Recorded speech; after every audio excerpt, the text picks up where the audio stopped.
Assalamualaikum warahmatullahi wabarakatuh.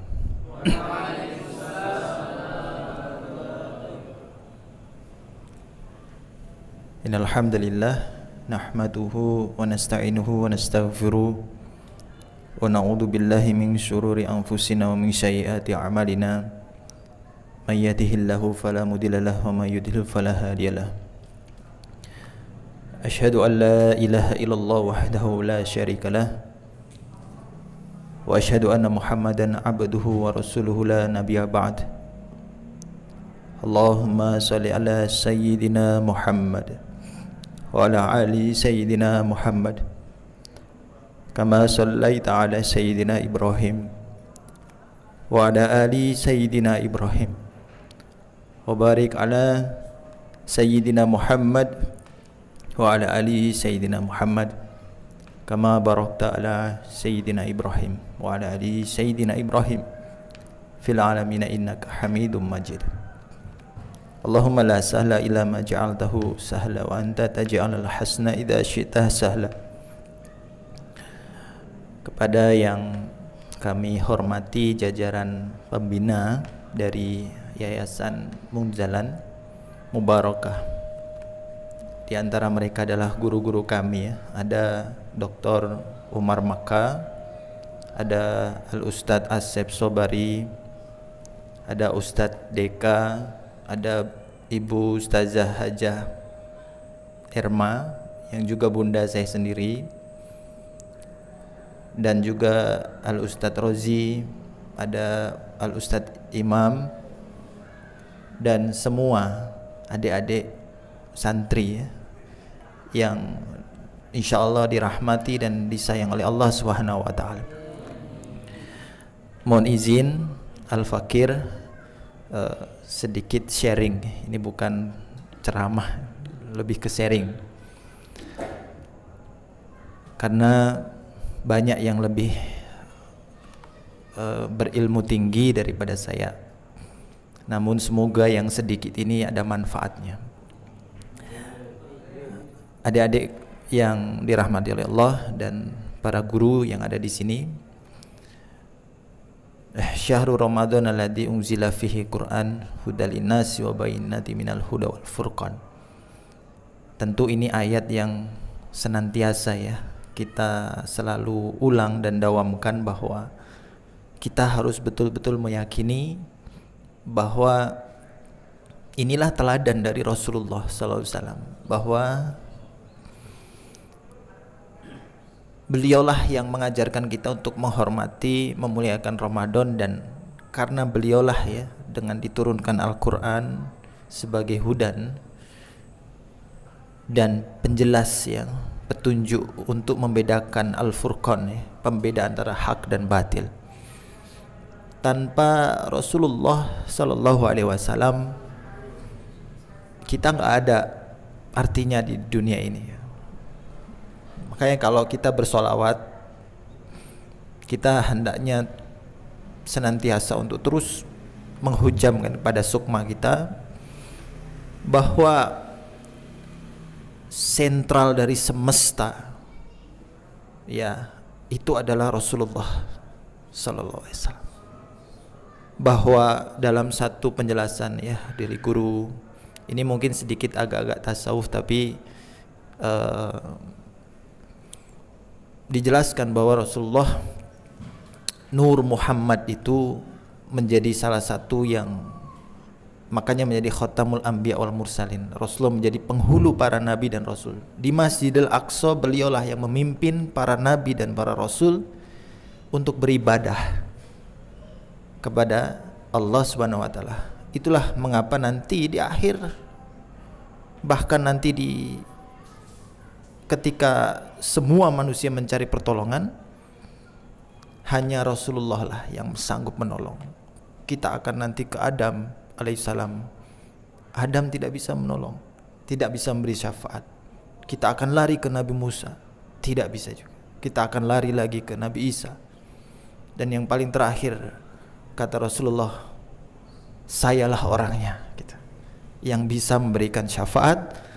Dan semoga adik-adik di sini ahlul Quran, insyaallah juga berkenan ya untuk saling mendoakan, termasuk saya. Mari kita berdoa bersama, semoga kita bersaudara sampai surga insyaallah.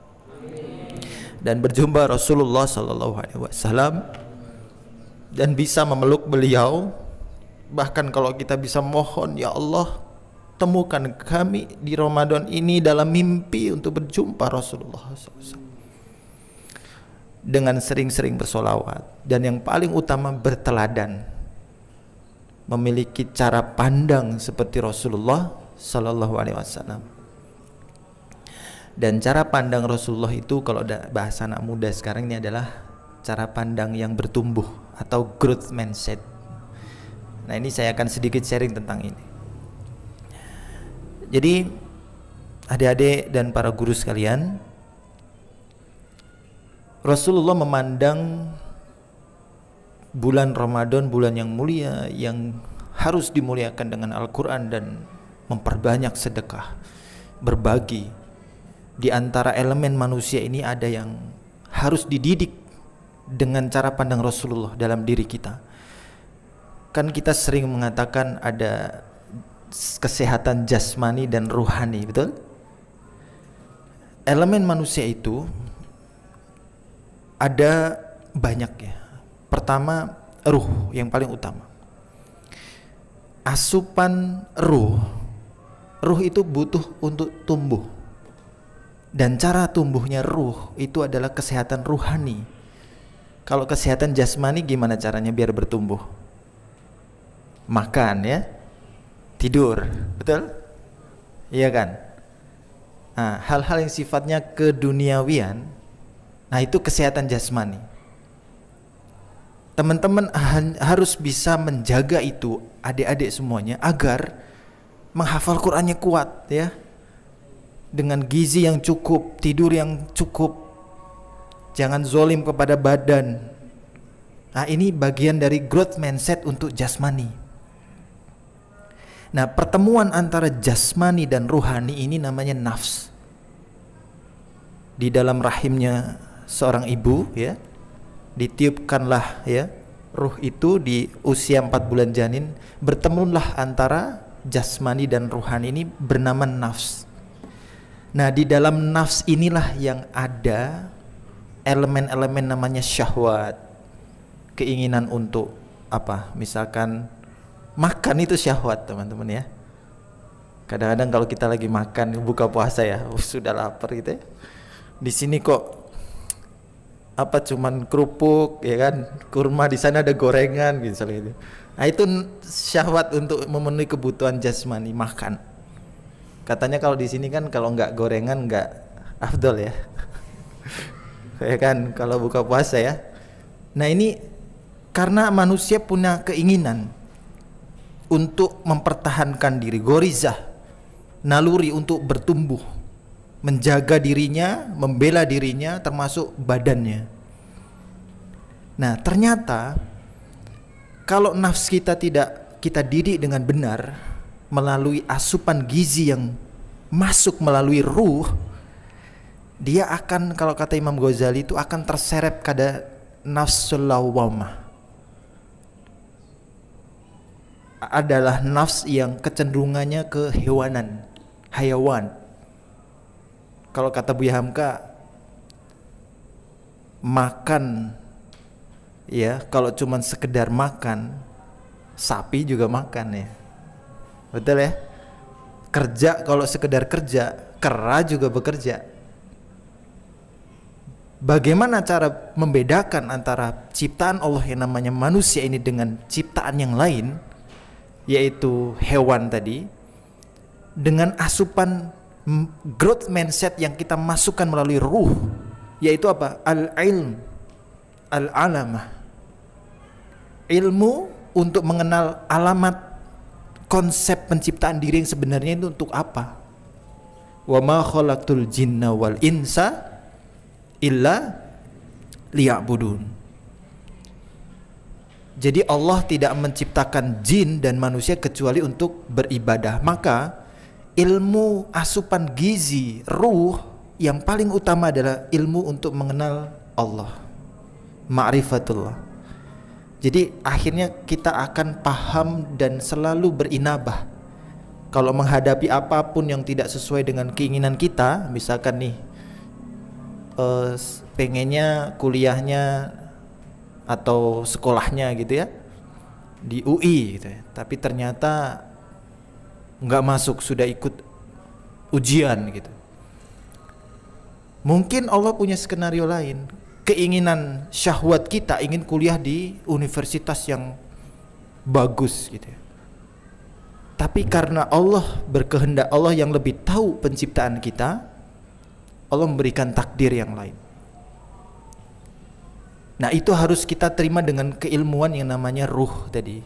Ilmu yang masuk melalui ruhani. Sehingga kita mudah untuk mendidik nafs kita agar menjadi nafsul mutmainnah. Ya ayat Tuhan nafsul mutmainnah. Satu saja kategori yang irji'i ila rabbiki radiyatan mardiyah. Radiyatan mardiyah. Ridho dan diridhoi. Hanya cuman satu kategori nafs yang pertemuan antara jasmani dan ruhani tadi itu cuman satu aja kategorinya yang akan kembali dengan selamat kepada Allah Subhanahu wa taala, yaitu nafsul mutmainnah. Kalau keilmuan ruh kita kurang, maka akan dikhawatirkan nafsul lawamah, sifat-sifat kehewanan, kebinatangan. Makanya kalau Idul Kurban sebenarnya itu yang disembelih ya kan bukanlah darah dan daging itu yang sampai kepada Allah, tapi apa yang sampai kepada Allah? Ketakwaan. Ketakwaan itu letaknya di mana? Ilmu dari ruh yang dididikkan kepada nafs agar nafsul mutmainnah. Jadi yang disembelih itu adalah nafsul lawamah kita, jerat-jerat kehewanan kita yang masih suka ego ya, suka ingin menang sendiri. Kalau buka puasa pokoknya yang makan yang paling enak gua nih gitu. Rebutan makan itu. Makanya kita harus didik jiwa kita, nafs itu jiwa ya bahasa Indonesianya, dengan berbagi kalau dalam Ramadan. Harta yang paling baik bagi. Siti Aisyah pernah satu momen ya di dalam Ramadan, diketoklah di pintu itu rumah beliau. Ada seorang pengemis. Beliau punya khodimah. Di rumah itu cuman ada roti kering. Ketika itu langsung diberikan, boleh itu diberikan saja rotinya untuk yang minta ya. Terus khodimahnya bilang, wahai Aisyah, kita nggak punya apa-apa gitu. Untuk berbuka nanti bagaimana dengan berbuka bersama Rasulullah? Allah yang maha kaya katanya. Semua dikasih. Jadi posisi hari itu kemudian Aisyah tidak memiliki apa-apa di rumah.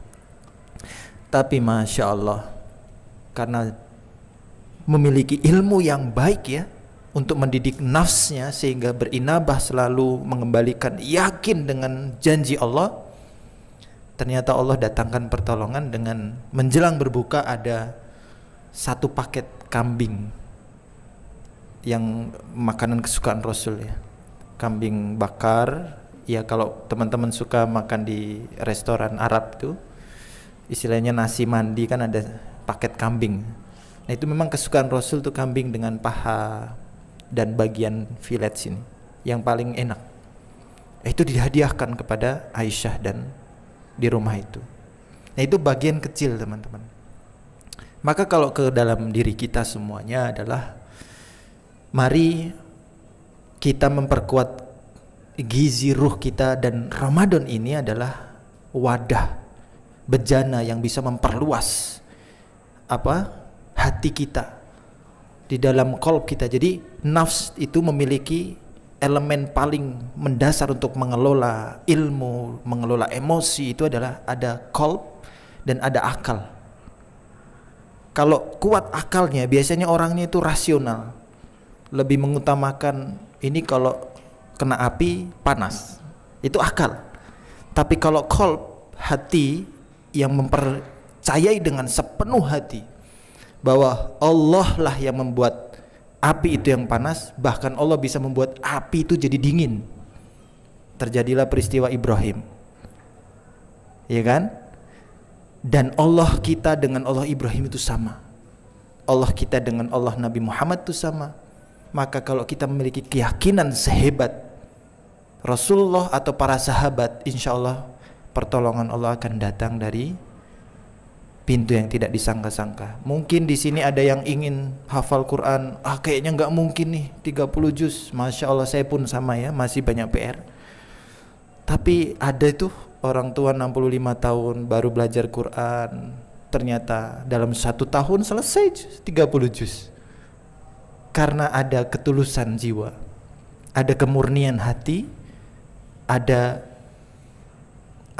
nafsul mutmainnah tadi, dengan ruh yang meyakini bahwa Allah lah yang maha abadi, Allah yang maha tanpa batas, tidak ada yang bisa menghalangi. Kalau Allah sudah kun, keyakinan itu harus kita miliki. Dan Ramadan ini insya Allah menjadi momentum yang sangat-sangat baik untuk mendidik nafs kita, mengasupkan ilmu-ilmu ruh kita, sehingga kita bisa mencapai derajat muttaqin dan nafsul mutmainnah radhiyatam mardiyah. Insyaallah ini menjadi cita-cita kita bersama, dan semoga adik-adik semua di sini dimudahkan untuk mencapai derajat itu, dan hafidhahullahu taala menjadi keluarga Allah Subhanahu wa taala. Amin ya rabbal alamin. Mungkin itu saja yang bisa kami sampaikan. Semoga jiwa kita, akal kita, hati kita betul-betul gizi yang kita utamakan adalah ruh, ya. Maka sabar itu harus pakai sabar birruh, jangan cuman bin nafs, ya. Kalau sabar bin nafs kadang-kadang kesabaran saya ada batasnya, gitu kan? Kalau ada di film-filmnya nggak? Saya udah nggak bisa sabar lagi nih, aduh nggak kuat. Nah itu karena sabar bin nafs yang punya ikatan-ikatan keduniaan. Tapi kalau sabar birruh, ruh itu abadi dari Allah, dia di alam ruh, alastu birabbikum, kemudian masuk alam rahim, tumbuh menjadi ulama insya Allah nanti, insya Allah menjadi penghafal dan penjaga Quran, dan kelak menjadi nafsu mutmainnah, ruhnya kembali lagi ke langit kepada Allah Subhanahu wa ta'ala. Dan perjumpaan yang paling indah adalah perjumpaan dengan Rasulullah SAW di Firdausi A'la, dan berjumpa dengan Allah Subhanahu wa ta'ala insyaallah. Hadanallahu ayyakum ajmain. Mohon maaf apabila ada kurang dan salah. Assalamualaikum warahmatullahi wabarakatuh.